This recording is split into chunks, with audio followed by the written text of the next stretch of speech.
November 8th, go vegan with the numbers on final approach, runway 12.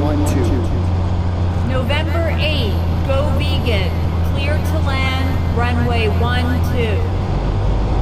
I could go for a falafel and hummus or seitan sandwich too.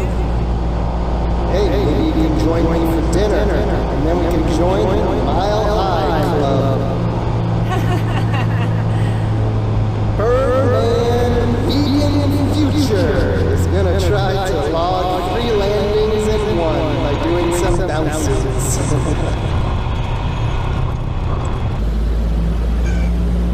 Got the ILS, Pappies on the left, the terminal on our right.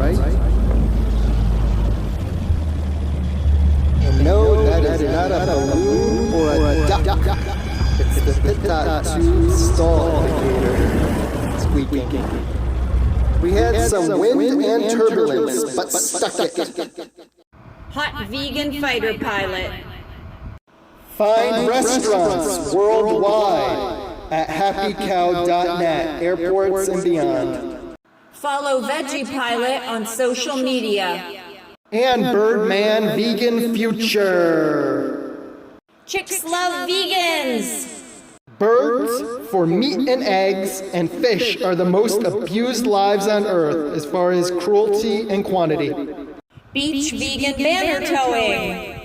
Vegan skydiving! Watch meatvideo.com on 6 factory farms. Subscribe!